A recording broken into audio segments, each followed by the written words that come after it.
Hi, everyone, and welcome back to the Faster Way podcast. I am thrilled to be here today with Dr. Jordan Axe for an exciting and informative conversation.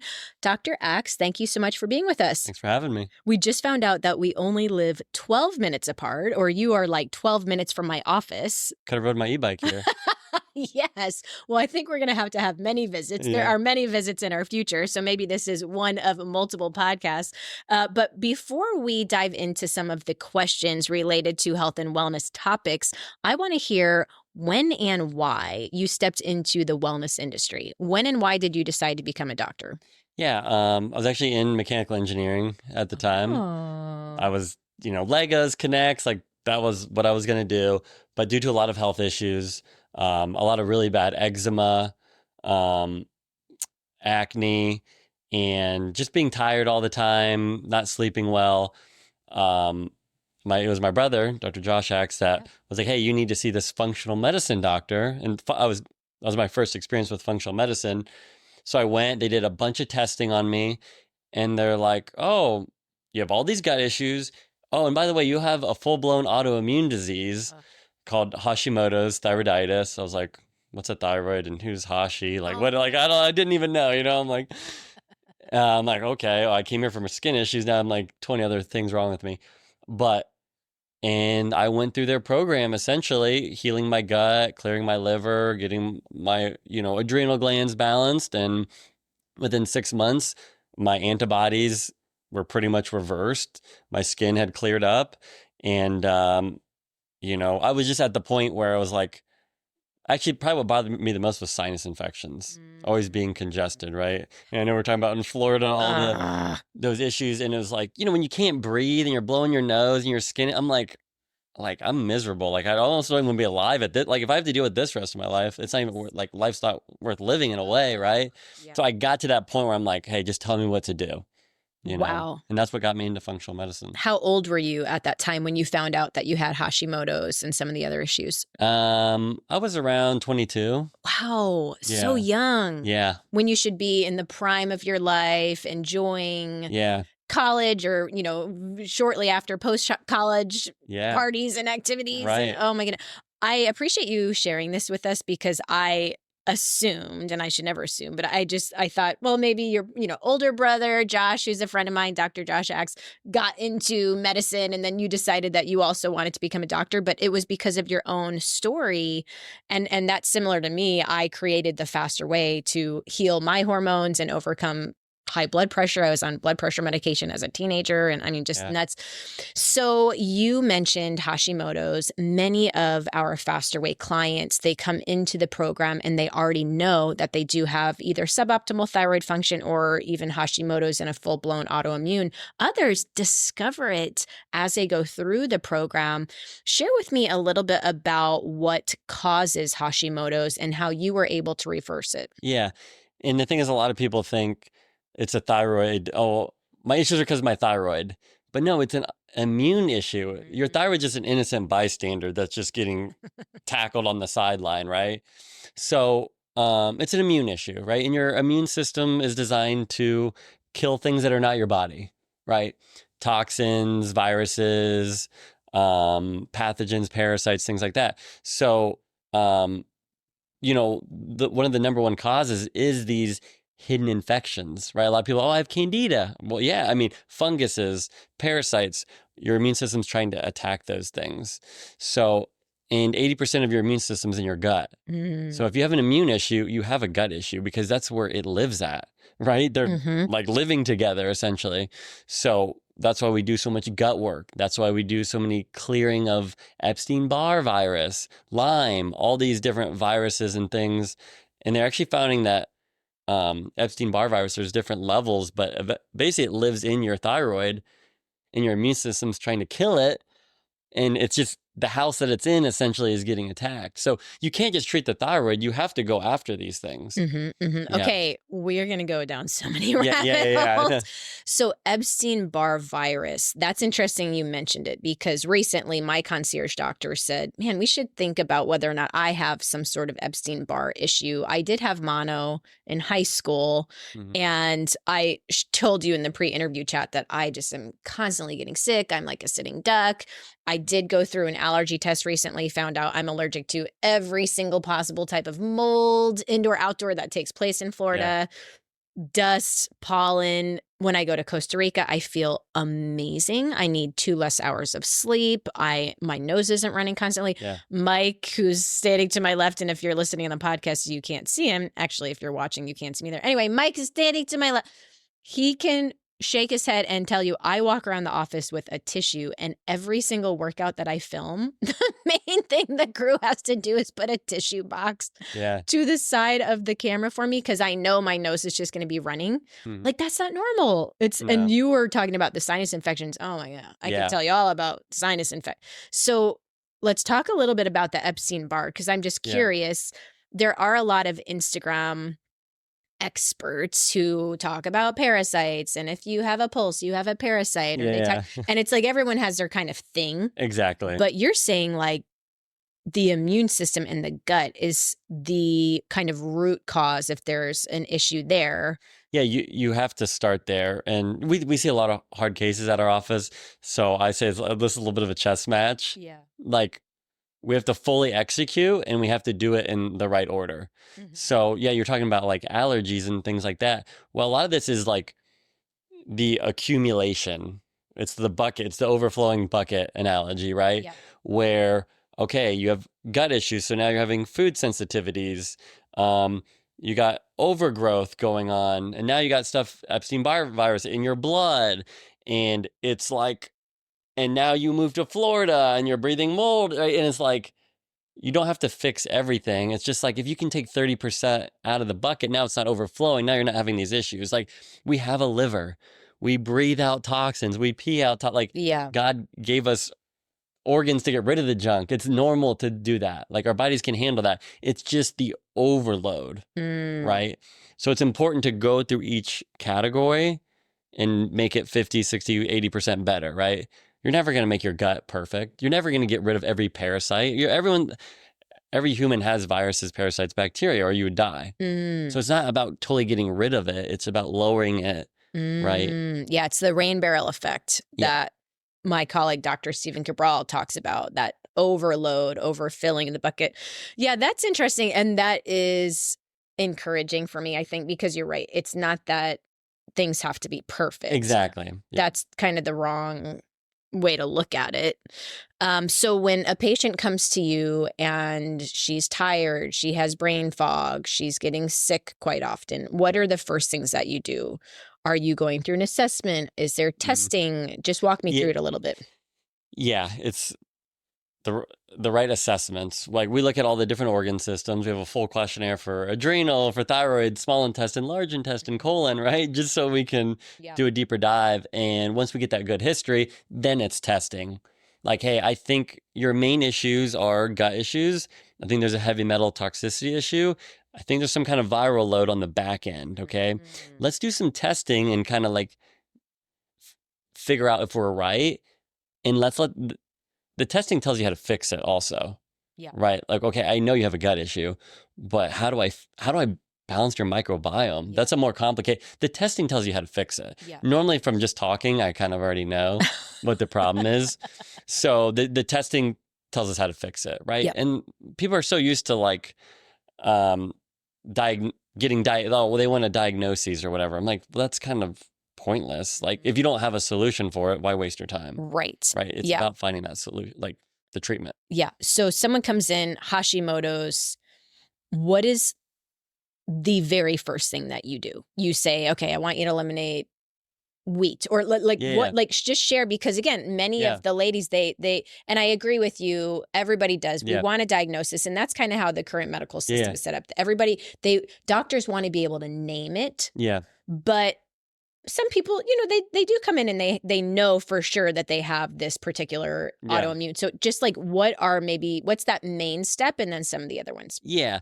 So we've kind of created our Axe holistic method in a way. Everyone has their thing, right? Which is kind of funny. Yeah. My gut, my brother, gut, like that's the Yes. thing. So we do have a process. We do start with lifestyle, right? Looking at stress management, breathing exercises, diet, lifestyle. Yeah. And then it's gut work for anywhere from 60 to 90 days. Sometimes we do a stool test so we know how to fix the microbiome. Once you correct the gut, a lot of amazing things start to happen. And then we retest Hashimoto's antibodies. A lot of times we see antibodies start to go down. We start to see their hormones start to convert from T4 to T3. Now we actually have things are converting. And then we do 30 days of liver clearing. Again, everyone's different, but just generally speaking, these are the guidelines. Because when your gut gets backed up, it overflows into your liver and makes your liver work 3 times harder. So now that the gut is out of the way, now we can clear the liver. When your liver works, the liver has like 1,000 different functions, right? And then when you clear the liver spills over in the kidneys. Now the kidneys start to clear up. So we can treat kidney issues just by treating the liver and the gut, and then the kidney issues go away, right? So you clear that out. And then we're really big on like getting your body strong, okay? So that's a lot of like adrenal work. Most of these issues happen because of stress. That's where it started. That was the root cause. And your adrenal glands become fatigued. Your cortisol, which regulates your blood sugar, which has like so much to do with your weight and your sleep. So we get your cortisol right. Yeah. That takes a 4-time saliva or urine test. You can't do it on blood. It's not going to show you. We need a 24-hour test, okay? We get the adrenals right, then the hormones start to fix themselves, and then if we need to boost any hormones, we do that. Now your hormones are optimal, your body's firing, it's strong, your immune system, your detox, like everything is good. Now it's time to kill the viruses, the parasites. Again, gut work, we're getting rid of some of that stuff, but if you want to do a deep, heavy metal detox, get rid of the mercury, get rid of the mold.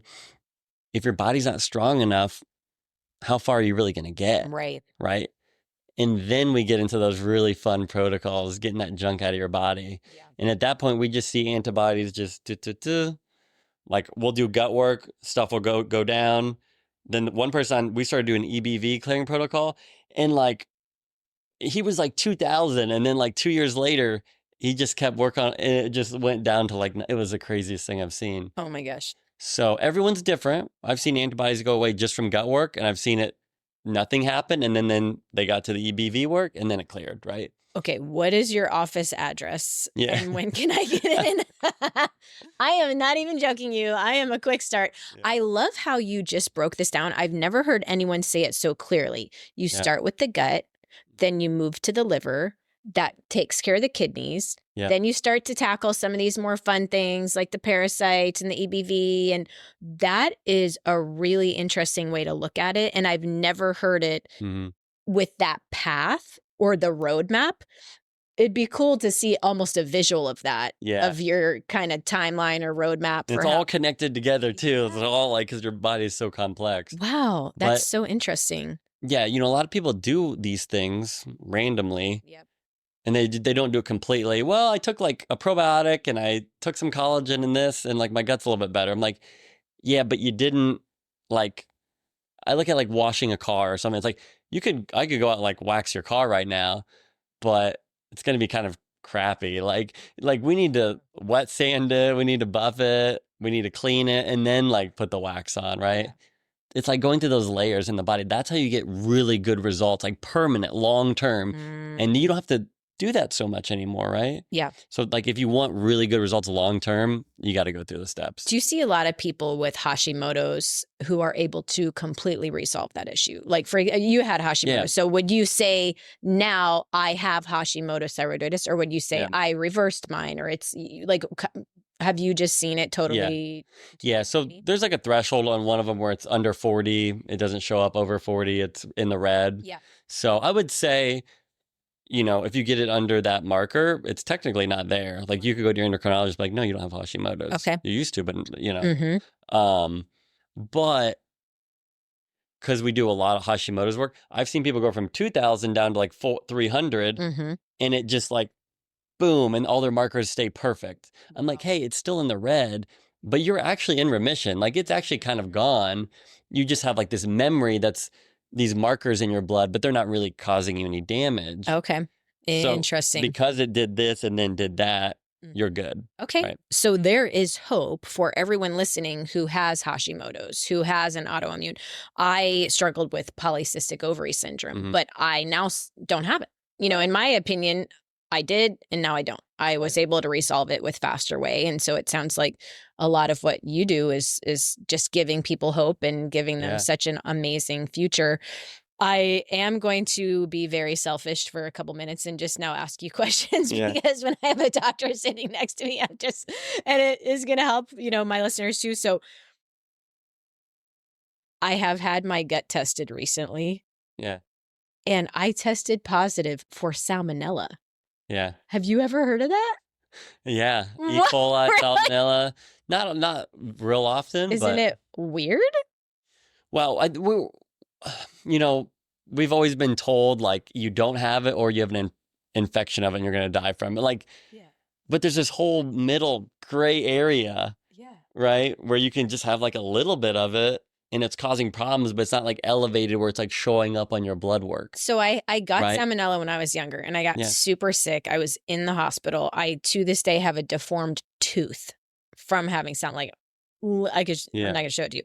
But last year, like a few months ago when I had my blood work, or no, it was a stool test, I think. And my doctor was like, I've never seen anyone test positive for salmonella to the extent just that be like functioning didn't normally. even know what to do. Like, it was like, I've never seen this. I'm not sure what to tell you. Like, isn't that weird? Yeah, that one's not so common. So you're a weird one there. No, but we see like a lot of E. coli and stuff like that, like fairly regularly. Like, should I be concerned and do I need to do something about it? You definitely need to do something about it. Okay, I haven't done, I've done nothing about I just wonder how long it's been there, you know? Like, because the thing is like, when you live healthy and you eat well, you can take stuff down to like 5% where it's like kind of still there. But you don't 100% resolve it, which is not good when it's salmonella, right? Like you want to totally get rid of that. So we'll put a protocol together. Okay, I feel like maybe we should do something about the salmonella. Yeah. Also, it is true that you should not have raw cookie dough. Yeah. Yeah. Your mom was just not trying to ruin your life. Like, don't eat the raw cookie dough. I literally got salmonella and apparently still have it. I mean, that doesn't make any sense to me. So we can. When did the cookie dough start? How many years ago was that? So I got the salmonella at 4 years old. It was like really young. So is it possible it's just been in my system for that many years? Like 30 years? If you've been eating cookie dough for 30 years, maybe. I did like I said, some more last week. I don't. That's a tricky one. You probably got it again or something. Okay. Yeah. Maybe I'm more apt to get it because I've had it in the past. Exactly. Okay. Like I've had H. pylori, and I got rid of it, but then I got it like 1 or 2 more times. Really? Because we all have our weaknesses, right? Yeah. And like the things that we normally have tend to come back. Interesting. It's kind of our weakness, right? Yeah. Yeah. Okay. So we've chatted a little bit about the Hashimoto's, thyroiditis. Let's talk about the treatments. We were kind of in the pre-interview chat talking about, what's it called? Ozone therapy. Ozone therapy. So ozone therapy and some of the other things that are a little bit more cutting edge. Yeah. I mentioned to you about the mold allergy that I have, and you asked about ozone therapy, but you're the second person in 2 days to mention this to me. Okay. So I just want to talk about it because we can throw supplements at things and the protocols and this and that, but then there's some other more comprehensive ways that we can deal. Obviously, lifestyle and getting to the root cause is great, but sometimes we got to put the jumper cables on, and like ram things back where they need to be. And that's what I love about ozone. It's called major autohemotherapy. So you can do ozone a lot of different ways. I think the most powerful is a IV, where essentially you have your blood drawn out into a saline IV bag. You bubble ozone and the blood just absorbs it. And then it goes back in. If you want to see it on our website, axholisticmedicine.com, I do have a video of me like getting it done, and you can kind of see the process, which is cool. But yeah, you do a series, 1 or 2 a week for say 6 sessions. And when that hits your blood, it helps oxygenate things. It's been found to help stimulate your mitochondria, like, that energy production. Yeah. And it modulates the immune system. So if you're trying to fight something, it boosts it up. Like we were talking about, like if your body's overreacting to dust and molds and stuff like that, it can help clear it, but then it can also help downregulate your immune system. So some of my hardest cases where I'm like, gosh, we're doing like a lot of good stuff with this person, but they're just like kind of hitting a brick wall. Every time I'm like, when in doubt, ozone it out. Really? Ozone, boom, and they just break through the wall and start getting better again. It's just the craziest thing. That is awesome. Okay, I totally want to do that. I just did exosomes in Dallas yesterday for the second time in probably 2 months, which usually that increases my energy and helps with inflammation and things. But I just feel like I'm fighting overtime right now with how humid and moldy it has been in Florida. And this is the longest I've been in Florida for a while, because I'm usually in Costa Rica half time, but my beach club is closed, so I'm in Florida for a while. Yeah, we're gonna start it. You're gonna see. And then sign me up. And a lot of people, after they do the IVs, you can actually do it at home. It's called rectal insufflation. You do it kind of like an enema, but people always freak out. But it's like gas, so it's not like an enema. We have like this liquid. It's like literally like holding in a fart, essentially. But that's good because you can do that at home, and it's a maintenance thing where people will do it in clinic, then they'll buy a machine, and then they'll do it like once or twice a week for maintenance. So it's just something that's like Lyme, right? Where they have like, or chronic fatigue syndrome, where it's really bad. Those kind of people need something at home that they can do once or twice a week, like indefinitely. Yeah. And that is amazing. That helps people keep it in total remission. Wow. And like, out of there, indefinitely when you have those kinds of tools at home. Okay. I am up for anything. Okay. Let's talk a little bit about fasting. My program is based on a foundation of fasting, whole food nutrition, carb cycling. We track macros to be sure that we're eating enough of the right foods. And then we pair 30-minute workouts with our strategic food cycle. There is a lot of controversy in the marketplace right now for women who have suboptimal thyroid function around fasting. A lot of people, I heard on Instagram I shouldn't fast. What is your perspective on this? Do you personally fast? I would just love to hear your thoughts. That is a really good question. I love fasting. Great. I do. But there's different body types, things like that. We can use the gut for a good example. Because I took so many antibiotics as a kid, like I just have this affinity for gut overgrowth. It's like I don't do well with carbs. Yeah. But my best friend grew up together, same school, same everything. It's like, but he didn't take a bunch of antibiotics. He didn't go through that. And like he's exhausted. He's like eats a little bit of rice, and he's like, I'm ready to party. And I'm like asleep on the ground, So, like those different. We're bio-individual. Yeah. Everybody's so. different. And sometimes that can be a little tricky to know for sure about someone. I don't know if you can base that just on their like thyroid. Yeah. But yeah, no, a huge advocate for fasting, and sometimes we do a lot of testing, but like trial and error is the only way to know. Yeah. I mean, I hate to say it, but it's like you can't just look at you can't fast. Yeah. Well, that person might fast and do amazing. Or they might not. Like, it's like, just try it. Bingo. I think that is the best response I've ever received from someone. Bio-individuality is a thing. And like you said, some people are carb sensitive. Other people, it fuels them. And that's exactly what they need to continue on through the day with energy.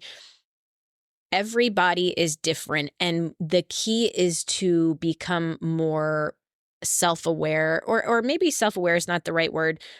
We've got to listen to our bodies. Yeah. We have to listen to our bodies. I thrive with a 16-8. Absolutely thrive. Many people thrive with a 16-8. And I have women coming into the program in droves who are in perimenopause and menopause, absolutely thriving feeling fantastic, burning fat around their midsection, stronger than ever. And then they see on Instagram some expert, I'm doing air quotes if you can't see, some, Instagram expert who's worked with 100 patients says, no, if you're in menopause, you shouldn't fast. Don't do anything more than a 12. And then my ladies are like, but wait, I'm 70 and I've never felt better. Yeah. I'm 55 and I've never felt, I have a thyroid issue. So everyone listening, we have to learn how to listen to our bodies. And many times we don't want that answer because we want there to be a cut and dry, one size fits all. Here's the black and white, but it's not that simple because our bodies are complex. Yeah. I personally say every body should do at minimum a 12-12, which is technically fasting. You're not going to get into autophagy at 12-12.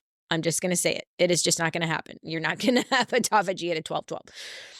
But, if you start with a 12-12, then you go to a 14-10, then you go to a 16-8 and just see how you're feeling. Is your energy higher? Are you seeing? That's really the best way to do it, especially if you're coming in with, diagnosed thyroid type issue. That's my perspective. Yeah. It, depends on what your goals are too, right? Going back to the gut thing, it's like, I'm big on like GAPS diet and like a lot of broth and soup. I'm like, but people are like, what about my salad and my juice? Like, what? I'm going to die without the nutrients. I'm like, you're not going to die. Okay. But,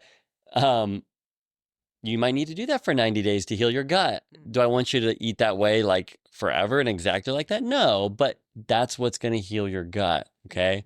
Hey, if you're trying to like reset your metabolism and whatever, and, reverse cancer or whatever, like, fasting could be amazing. So it's just different tools for different goals and stuff like that. But you're totally right. Like, I mean, there's your body, well, they say we know like 3% about the human body. So it's like, oh, you're in menopause, so you're this. It's like, well, no, there's like literally 100 other factors and there's 100 other outcomes. So for you to even like attempt to be black and white is like just pure ignorance, like we just don't know. So true. And like, my brother's also, he got me a little bit more into Chinese medicine. Yeah. They didn't have testing back then. That was like all trial and error like 4,000 years ago. And like they know way more about the human body than like conventional medicine does. And it was probably all trial and error back then, and herbs, so. Yeah, I totally agree. As we close, I want to hear a little bit more about your personal routine. What do you eat? How do you work out? We want to hear your supplement routine, and we want the 90-second version, not the 90-minute. But we're just curious. I always love to ask guests. Yeah, I also do better like lower carb, intermittent fasting. So. Gut's always been an issue for me. So I like to do like broth in the morning, like liquid, because go. Like I want to fuel my brain, but I don't want to be tired. And then lunch, normally something light. If I'm really working on my gut health, I'll do soup, like in an Instapot or something like that. Just something like meat and veggie. And then dinner, I'm normally eating, chicken or steak, some steamed veggies, and then a carb or something like that, especially if I'm working out more. But that would be like my daily routine. Yeah. And then, every couple times a year, I'm doing a different test and I'm focusing on a different thing. I'm not putting a bunch of energy or time into it, but I redid my stool test. My stuff's off again. Okay. So now I'm going through a little protocol to get my markers back in, and maybe next year I might do a heavy metal test, make sure my toxins are in line, So I'm always doing a test, and I'm always just kind of slowly just trying to work on something, from a supplement perspective. What about your workouts? I actually just joined ClassPass because I was like, I have a little gym at home. I'm like, these workouts suck. I'm like, I need someone to push me. So I've been doing ClassPass, and it's been just that accountability, right? It's all about accountability, community. So that's what I'm doing now. Well, we are going to be ramping up our Faster Way Fellas program even more. So soon you need to join the Faster Way because our men's workouts I'm ready. Are lit. Thank you so much for your time. We truly appreciate it. But tell us where we can find you online in addition to in Tampa, because I am coming to your office next week. axeholisticmedicine.com. We're in Tampa, Florida, close to USF, but we do a ton of, we're 70%, 80% telemedicine, Texas, California, Great. Out of the country sometimes. So, Telemedicine is just as easy. We have all of our testing. You can order really anywhere in the United States. You can get the testing done, figure out what you have going on, get a consult with us. And here we are. Amazing. Well, thank you so much. We are truly grateful for your time. Thank you, everyone, for listening. Bye.